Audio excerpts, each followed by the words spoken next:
Ladies and gentlemen, welcome to WWE WrestleMania 35 review. I understand I'm doing this a little bit late, but this event did not end until 12:25 last night, and I just not have the energy or the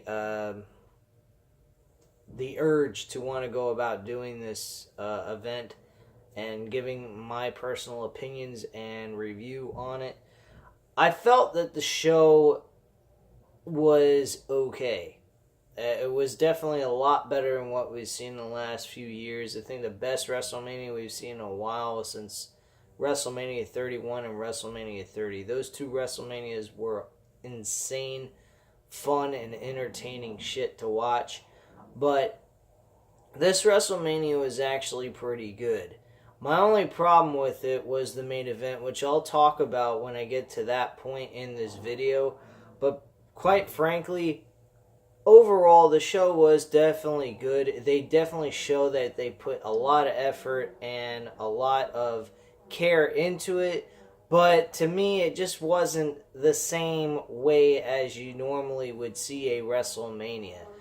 WrestleMania always had some kind of really great feeling. It had that adrenaline rush that you get from watching it. It's like if you look back on like WrestleMania 19 or WrestleMania 18 or something like that. They always had in those two videos the like the wrestlers describing how it feels to be at WrestleMania. The adrenaline rush they get when they go through the curtain. The how great it is to perform at such a big event like this, and it's like the biggest event of their lives. Like, it gives them the opportunity to, after all the entire year of sacrificing and everything, they finally made it to the big dance. And I feel the real issue with WrestleMania that takes away that WrestleMania type feel from back in the day, and even during Hulk Hogan, Ultimate Warrior years, and Randy Savage, is that you don't have every single person on your roster in the WrestleMania event. You don't. You don't need all of them. They're not all deserving to be at WrestleMania. It's like an invitation to all. No, this is the invitation to the elite of the year. These are guys that have performed week in and week out and have given us entertainment up their upper ass. These guys are the people that should be on this card. And I will point out the people that should be on it and the people that shouldn't be on it. And quite frankly, these tag team matches really killed this fucking pay-per-view.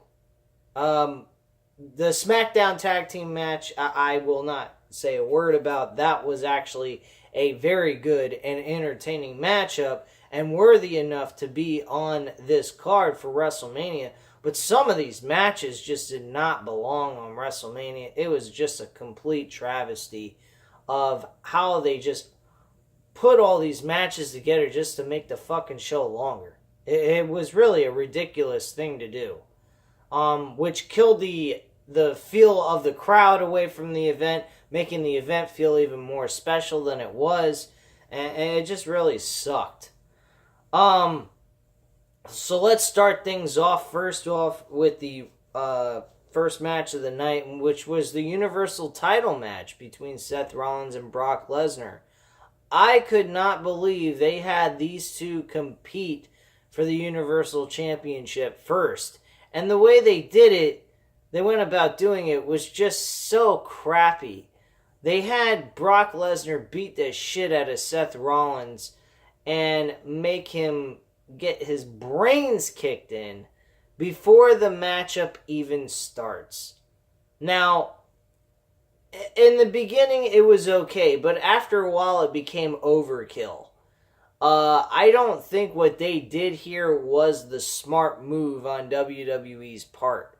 I honestly feel that this matchup should have gotten a much longer time span of a match. Them doing what they did and then ringing the bell and the match only going 2 minutes and 30 seconds is kind of ridiculous. Quite frankly, what they did to the end of this match made sense, because a lot of people I heard when Seth Rollins low blowed Brock Lesnar at Monday Night Raw, he was asked by an announcer backstage or an interviewer that, well, why did you do that? You do realize that WrestleMania, you're not going to be able to low blow Brock Lesnar, because if the referee sees it, he's going to disqualify you. Well, they set it up where he can still do that. The referee got knocked out of the ring. He blows Brock Lesnar in the groin and then hits 3 curb stomps before pinning him 1, 2, 3 to get the victory in 2 minutes and 30 seconds. Now, the low blow wasn't the problem here that took away Brock Lesnar's reign and not make it seem so special. It was the length of the match. The length of the match was just an absolute joke. I just did not agree with anything that happened during this matchup. I'm glad of the end result of the match. That I definitely am happy with. But it just, how it felt did not come across as a WrestleMania match. It could have been something you could have seen on Monday Night Raw even. And that's really not a good thing, especially to Seth Rollins, who got his first Royal Rumble win of his career, probably the only one he'll ever get, and have him win like that. I mean, that was just ridiculous. I think if they would have went with the way they had Roman Reigns and Brock Lesnar at WrestleMania 31 go, I would have been okay with that. That would have worked, in my opinion, because of the fact that we actually had a match. This did not feel like a match. This felt like the women are getting the main event, fuck the men, and this is really supposed to be, if it wasn't for the women's revolution, this would have been the main event. But hey, you know what? Fuck that. We'll just go ahead, just throw this out and get it out of the way real quickly as fast as we possibly can. That was ridiculous. And they did that in some of these matches at the end of this event too, which I did not agree with. But at the end of the day, it was getting late, so kind of glad they did. Honestly, some of these matches should have been taken off the card, which I will go further into as we go through this card as well. The overall feel that I have for it, how I would rate it, I would rate this match like a 2.5 out of 5 stars, because the fact that we got what we wanted, seeing Seth Rollins win, but seeing him win in such a just a lame, lazy fashion, I just did not agree with. I thought that was crap, but at least we got Seth Rollins as Universal Champion, so I'll live with that. Orton versus AJ Styles. It was the next match after this. This matchup I actually enjoyed tremendously. Very good match. I like the touch that they threw in there. Randy Orton RKO'd AJ Styles when AJ tried to do a flying forearm to Randy Orton on SmackDown, and he countered it with an RKO. This time around, instead of using the same dumb move at WrestleMania, they countered it. AJ jumps up in the air, acts like he's going to do the phenomenal elbow or phenomenal forearm, and he tricks Randy Orton. Randy Orton tries to leap up and hit the RKO, lands on his back, and then he does a 450 splash. Beautiful spot there. I actually really could not believe they went that route, but AJ being very intelligent, I loved what they did there. So that was a very smart move on WWE's part to make AJ seem like an intelligent human being. At the end of the day, AJ Styles did pick up the victory with the phenomenal elbow, or phenomenal forearm, and got the 1, 2, 3. This matchup, I give it a 3.5 out of 5 stars, because there was some moments in it that was kind of boring and it was kind of slow. But at the same time, it was very doable and a WrestleMania match nonetheless. So let's move on now to the WWE SmackDown Tag Team titles. This matchup contained the Usos, Aleister Black and Ricochet, Shinsuke Nakamura, and Rusev, and we also had the bar with Sheamus and Cesaro. The Usos walk away retaining their tag team titles. This is a makeup for what they did to the Usos last year at WrestleMania 35. They really got fucked over at WrestleMania 34. Oh wait, did I? This is a makeup for what they did at WrestleMania 34. I think I said they made it up for them because of what happened to them at WrestleMania 35. No, what they did at WrestleMania 34 was a travesty. They should have retained the tag team titles, but unfortunately they had the Bludgeon Brothers win this match last year. And this year, with it being a fatal four-way, which stacked the odds against them even more, they made them walk out. They're still the WWE Tag Team Champions, which I thought was great. I loved all the super kicks that were involved. It was like watching the Young Bucks perform. I thought that was insanely fun. The Usos, though, walking away victorious with the tag team titles was the right decision. Outside of Aleister Black and Ricochet, there really is no other tag team that should take the titles off these guys, and they did the right thing here. So kudos to them on the WWE main roster's creative team. This matchup, I give a 3.5 out of 5 stars as well. So great match overall for everyone. And Aleister Black, Ricochet, they are going to be outstanding if WWE just leaves their creative characters alone. Leaves the characters of Ricochet and Aleister Black alone. Leave them as is and let them do their thing as their characters and just put them in really decent storylines. They don't even have to be in great storylines, just decent ones, and they should be able to get over with no problem. Shane McMahon versus The Miz. This match had the fucking ending of all endings. It puts the WrestleMania main event women's championship match to fucking dead. It puts it to rest. Really. This was the best ending of all endings of tonight. What Miz and Shane McMahon did at the end of this match was mind-boggling. I haven't seen this kind of shit since fucking the Attitude Era. I mean, this was insane. Well, maybe not Attitude Era, but Ruthless Aggression Era was definitely what this pertains to. Because what these two guys did was nuts. Let's just go a little bit into it. The match, though, overall wasn't the greatest. Let me just put it that way. Shane McMahon being portrayed as this mean, disrespectful punk towards another man's father, I don't buy it. It doesn't come across genuine. It doesn't seem like Shane McMahon at all. I mean, if you go back to in the Attitude Era, when Shane McMahon played a heel character, he was a cocky SOB, but he would never go out of his way to hurt someone's father. Or have some sick, sadistic mentality or urge to want to hurt people. He just had this attitude that I'm better than you, and I got a silver spoon in my mouth, and I'm the fucking shit.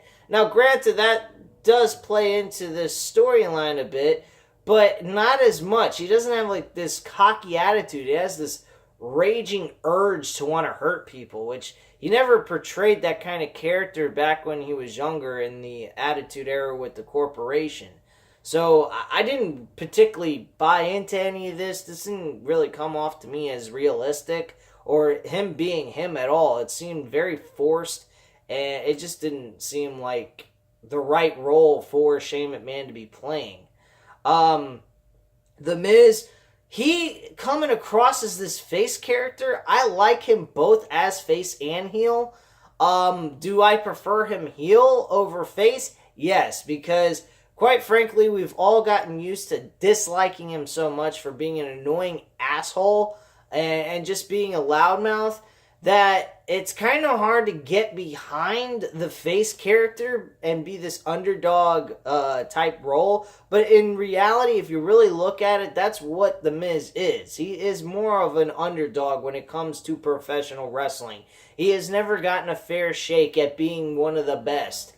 And he's not really one of the best. He's really just an average Joe guy that performs decently, but is not one of those guys that's going to give you these 5-star classic matchups like a Kenny Omega or a Seth Rollins or something like that. My God, that ain't going to ever fucking happen.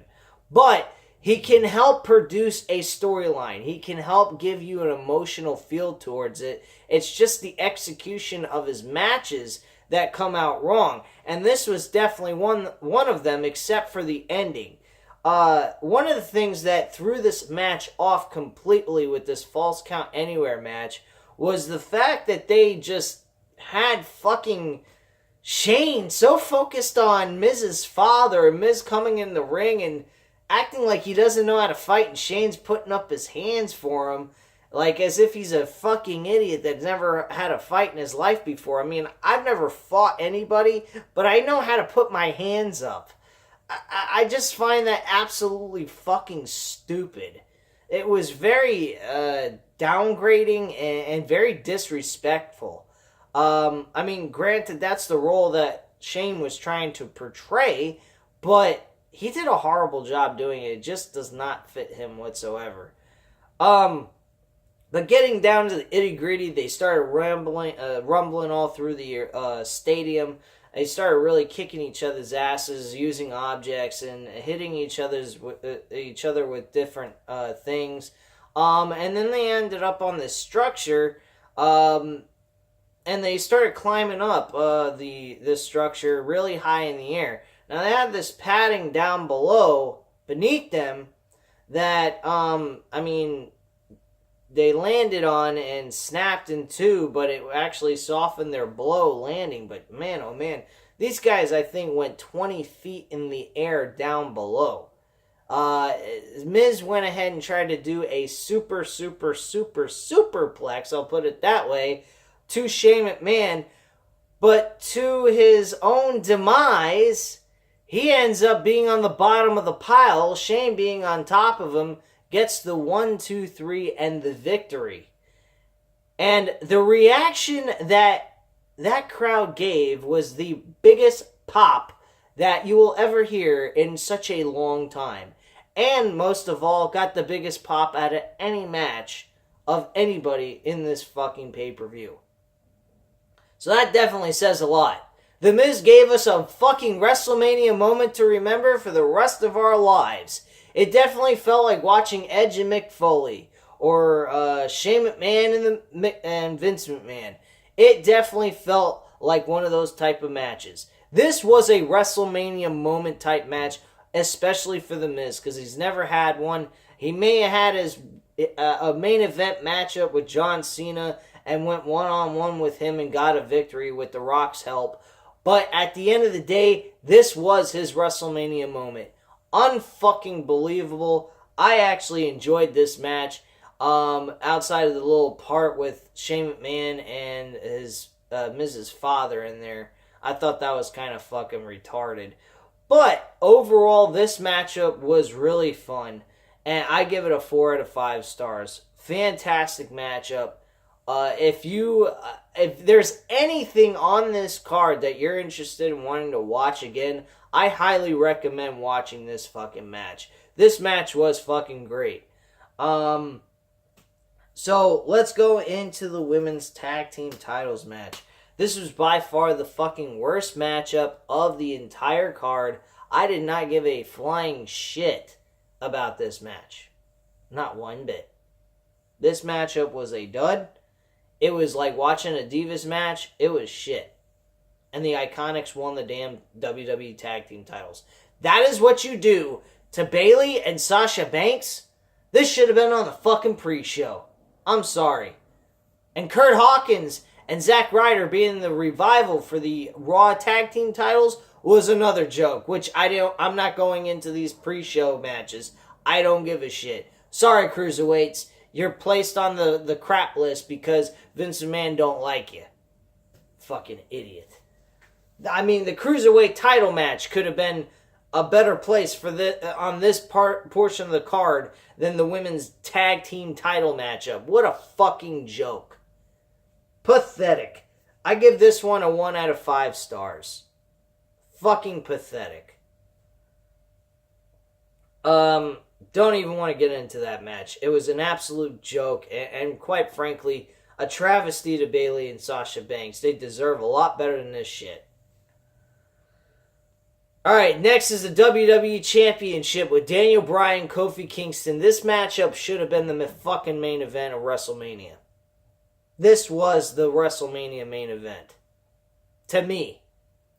After this match, the rest of the card seemed very downgraded and didn't feel like WrestleMania anymore. And that's where the problem really lies. Quite frankly.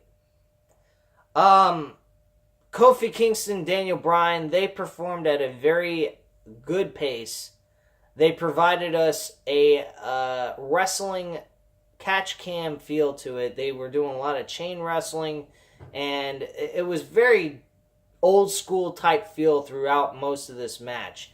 Kofi Kingston was placed in a lot of situations where he should have lost, and they gave Kofi Kingston the same kind of moment Daniel Bryan got back in WrestleMania 30.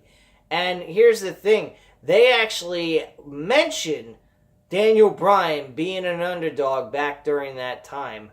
And Kofi Kingston in that promo video states to Daniel Bryan during their contract signing on SmackDown, said, I'm going to be the guy to do what you did. And that's win at WrestleMania, the big one for that WWE Championship. And yeah, you should be freaking afraid because I'm coming for your damn title.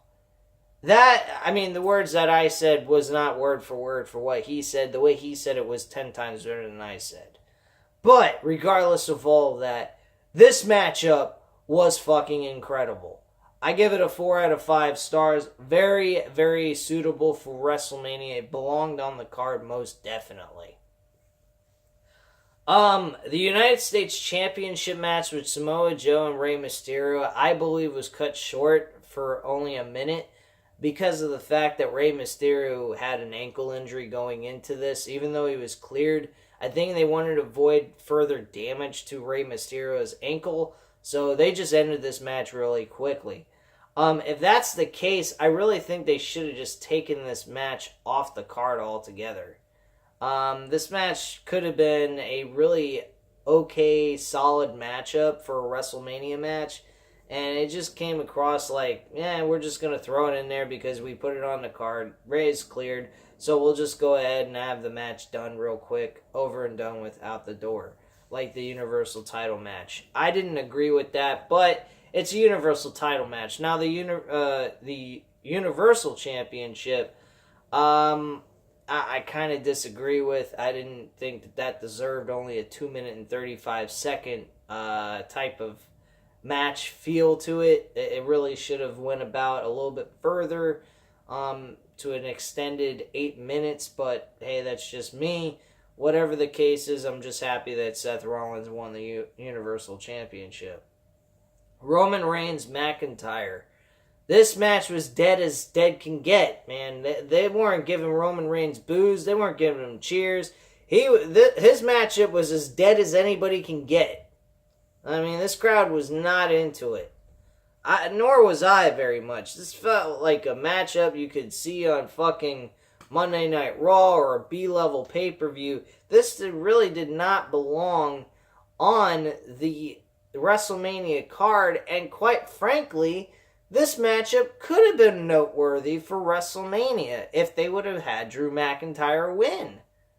They needed to have Roman Reigns get sympathy. Roman Reigns needed his ass kicked, and Roman Reigns needed to be written off television for a little while until during the summer. I think Drew McIntyre needed this win more than Roman Reigns needed it.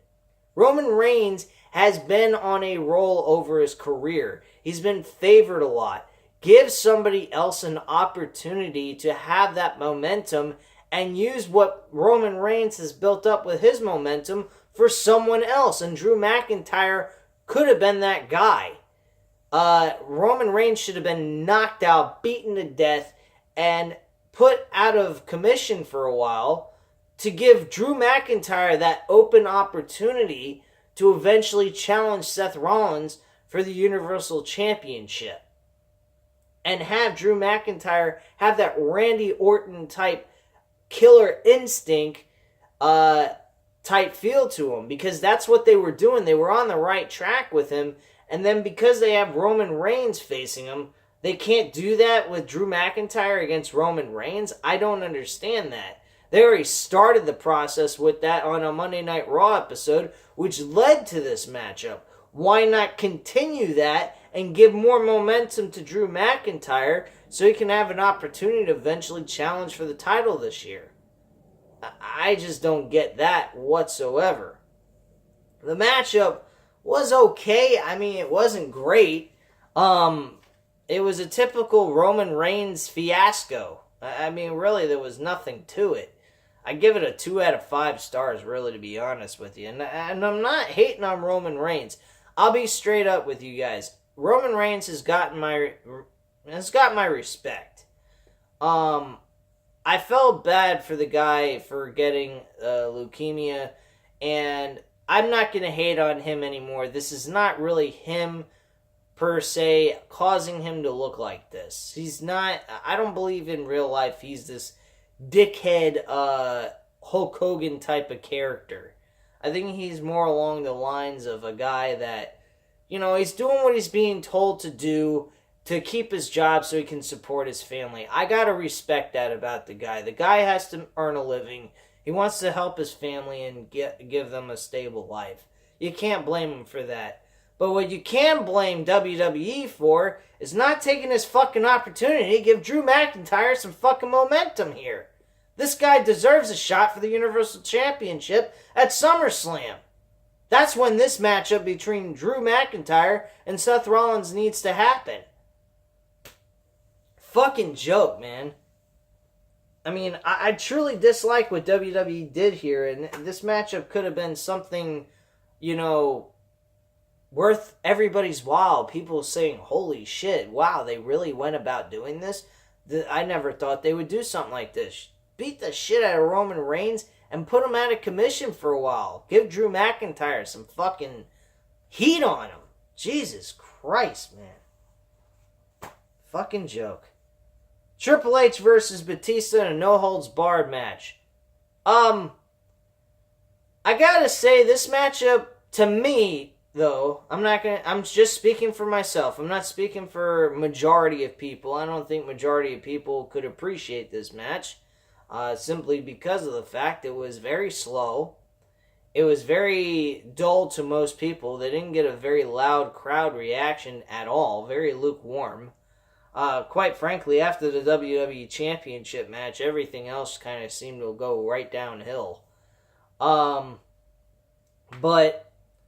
Triple H and Batista, though, I enjoyed watching. And the reason why is it brought back a lot of old memories from back during the Evolution days. Batista coming up as a main eventer and beating Triple H in 3 different occasions and so forth.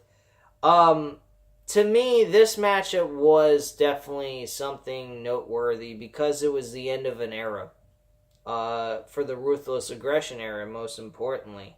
So that definitely is a small part of my childhood dying out of my life because of that.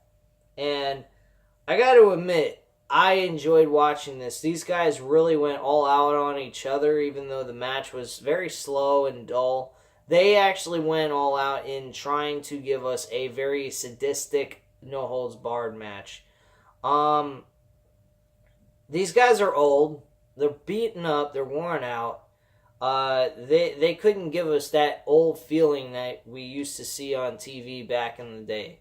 These guys are pretty much, they're over the hill. But they're great characters. And just to see them in the middle of the ring performing is fun to see. I really enjoyed watching these two guys go all out on each other. This nose ring spot I really didn't like. I thought it was kind of insulting to my intelligence they're saying, oh, he ripped out a freaking nose ring. And I'm like, no, he did not. That's a fake nose ring that's planted over his nose. And you can clearly see that when he shows it up to the camera, well, when Triple H holds it up to the camera and everything. You can clearly see that. It's a fucking joke. He barely had any blood coming out of him. If that was a real nose ring, he would have been bleeding all over the place. And that wasn't the case whatsoever. So they were pretty much insulting our intelligence with that. But I did like the little tweezers, the little pliers they used on Batista, acting as if he was trying to break his fingers and whatnot all at one time. I thought that was kind of sick and sadistic. The only thing missing from this matchup was a fucking screwdriver to the head. And you got the whole thing all set for you for the old days when Triple H used to be a sick bastard. But, regardless of all that, the match was fun. I enjoyed it. I give it a 3 out of 5 stars. It was a very solid match. A lot better than Roman Reigns and Drew McIntyre. Let me just put it that way. Ric Flair did get involved in this matchup. Also, he got some revenge on Batista. He threw a sledgehammer to Triple H during this matchup. With Batista's not knowing, while he had the other sledgehammer in hand, he looked at Ric Flair and said, "Look what I'm about to do to your buddy Triple H." And he turns around and he gets Triple H flying in the air off the steel steps, doing a Roman Reigns reenactment with a sledgehammer instead of a Superman punch, and knocks him clean on his ass, and then picks him up and hits the pedigree. That was a fucking amazing ending, and I absolutely loved it. The only thing that I thought was kind of stupid was Batista, for a long period of time, left a sledgehammer in the middle of the ring where Triple H could have gotten it during different points, where he's setting up a chair, or not a chair, I'm sorry, setting up a steel steps into the ring, trying to do I would assume a Batista bomb on that steel step, only to eat his demise and be flipped over onto the steel steps by Triple H. So Triple H avoided from getting injured or knocked the fuck out. And everything led from one thing to the next, and Triple H wins the match. There was also another spot. I thought Triple H might have re-injured his, I think it was a pectoral muscle or a collarbone or what have you. His collarbone over here, it looked like it was kind of like popped out or out of place. It looked very awkward when he speared Batista through the table on the further end of the rows of tables that they had set up. And I thought he was legitimately injured. Thankfully, he was able to have full capacity to use his arm, and there was no major issues, because back during the Crown Jewel match he had with him and Shawn Michaels versus Undertaker and Kane was an absolute travesty of what happened to him, and it really hurt the matchup because Shawn Michaels had to carry most of the match for his team. But this was not the case here. Thankfully, that did not take place. So, overall, I say 3 out of 5 stars for Triple H and Batista's matchup. Better than Roman Reigns and McIntyre. There was a point in time during this event that we got to see John Cena do a rap duet. I guess you could say a rap duet. I don't think it was a rap duet. I mean, it was just John Cena interfering in Elias's little rock and roll concert event. I guess WWE was too cheap to afford to have some fucking band that actually can play music, not just a fucking rapper, but actually someone that can play music with a guitar, other instruments, and so forth. But I guess Elias was good enough. It's a nice, cheap way of, entertaining the audience with some music. But John Cena coming out was very cool. Seeing him do the Doctor of Thugonomics from 2002 up to 2004 gimmick was a very entertaining spot for them to go with. hearing him rap. It was a bit rusty, but he still came across pretty cool. The one thing that I did notice, he actually had a Yankee cap on and a Babe Ruth Yankee jersey, but he also had Boston Celtics on that hat on the side. That don't go well with the Yankees. You do not put a Boston Celtics logo on a Yankees cap on the side. No fucking way does that freaking work. I'm surprised nobody booed him out of the building for wearing a freaking Boston Celtics hat. Boston Celtics logo on a Yankees cap. I mean, granted, probably some people in New Jersey / New York probably don't like the Yankees either, but at the same time, I don't think any of the New York crowd or New Jersey crowd like the Boston teams whatsoever. I think that is one thing New York and New Jersey can agree on, is they don't like Boston.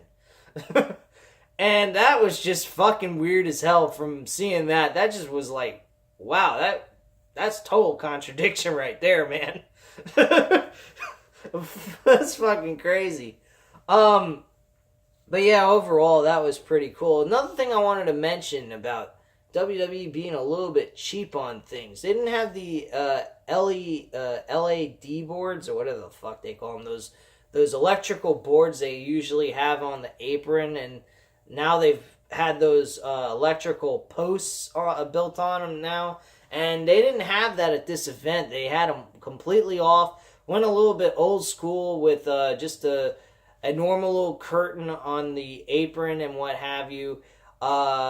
I thought that was very weird. That might show a sign that WWE is losing money, or a possibility that WWE was more focused on spending money on fireworks and so forth, and having a very nice, large, big entrance video thing to use for the performers' entrances for this event. So whatever the case may be, they had a tight budget apparently, because they did not have the LAD boards or whatever the hell you call them, and the posts having those on them too.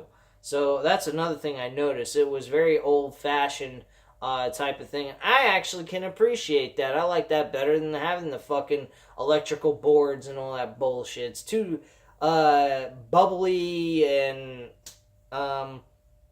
glimpse and glamour kind of shit. I don't like that crap, especially for professional wrestling. It doesn't need that. You want to look at an arena that should look the way it should.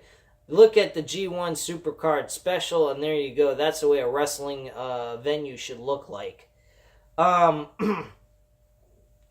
So the next match on the card, besides the Elias John Cena segment, was Corbin versus Angle.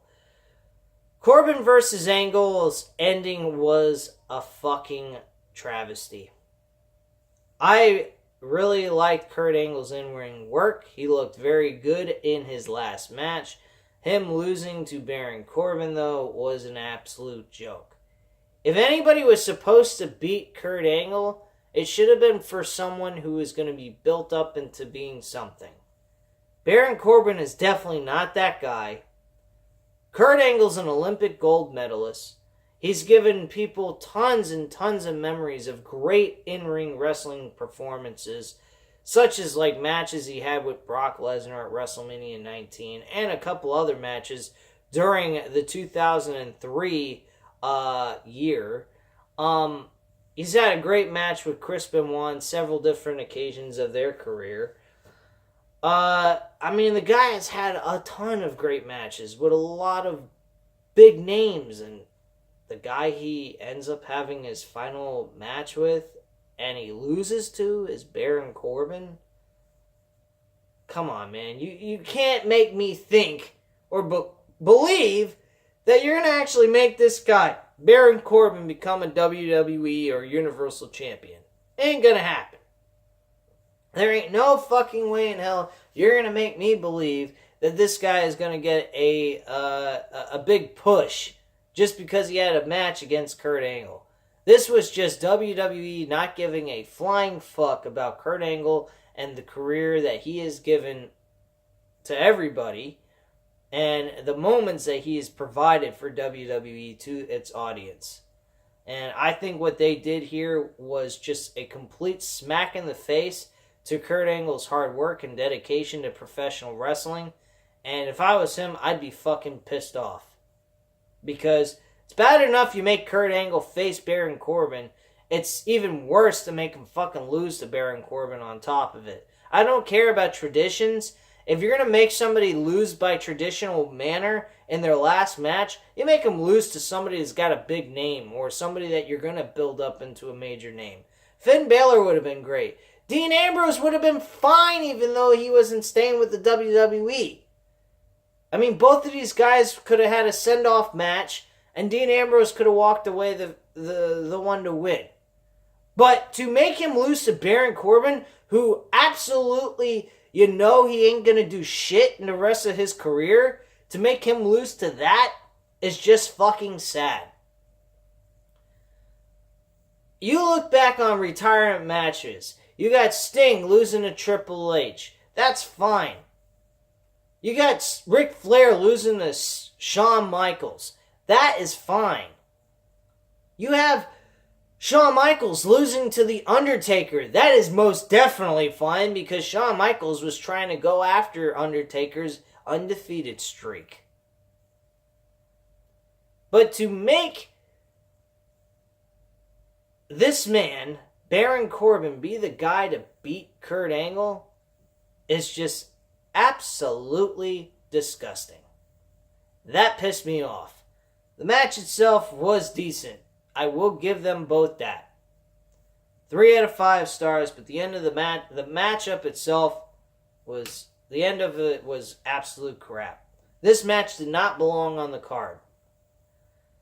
The IC Championship with Bobby Lashley and Finn Balor, another match that this match did not belong on this card. It was not a WrestleMania type match. This was a joke. To be quite frank with you guys, looking back on all this, Finn Balor should have been facing Brock Lesnar for the Universal Championship at WrestleMania 35.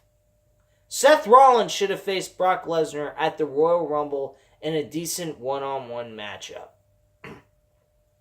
Finn Balor should have won the Royal Rumble, and he should have went on to face Brock Lesnar for the Universal Championship at WrestleMania 35. That is who his opponent should have been.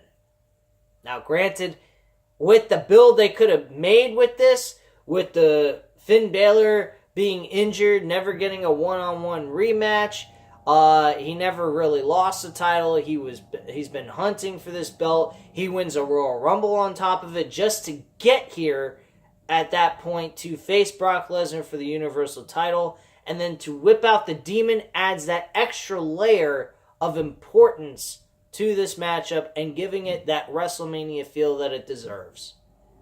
Seth Rollins, I mean, granted, I enjoyed him winning, but at the end of the day, this Demon character should have been saved for Brock Lesnar versus Finn Balor for the Universal Championship at WrestleMania 35, looking back on all of it. Because Bobby Lashley getting the Demon thrown at him is an absolute fucking pathetic joke. One, a joke to the Demon character, a joke to Finn Balor's hard work and dedication, and all the times that they made this man smile all the time and to make him fucking face Bobby Lashley in a one-on-one match just so they could whip out the Demon because he lost to fucking Bobby Lashley of all people because he couldn't beat him one-on-one, but he could beat him for the title in a handicap match with Lio Rush. Absolute disgusting. Don't like this. Didn't think that this match, nor the Angle Baron Corbin match, belonged on the card.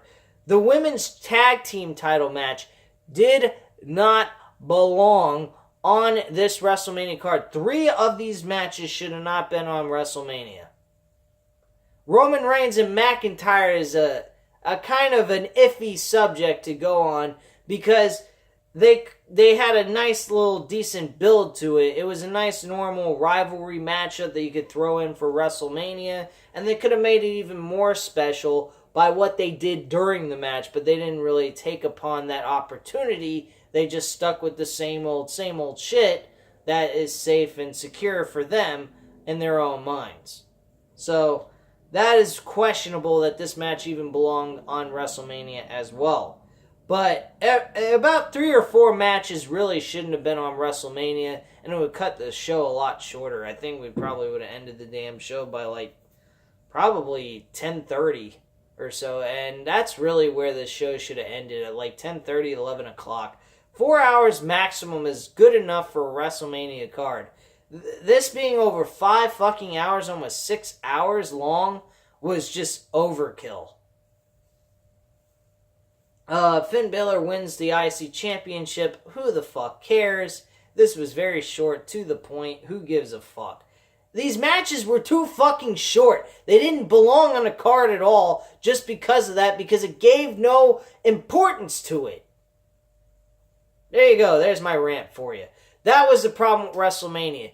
The matches, some of them were too damn short to have any kind of importance to feel like it's WrestleMania. Plain and simple.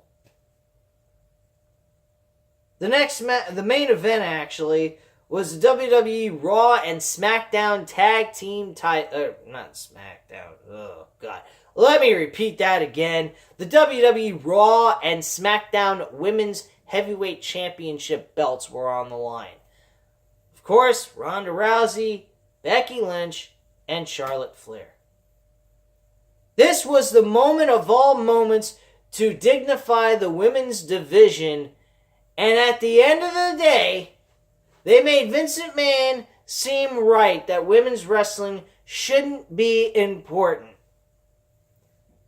And don't go ahead and come at me and say I'm an asshole for saying this, because it's true.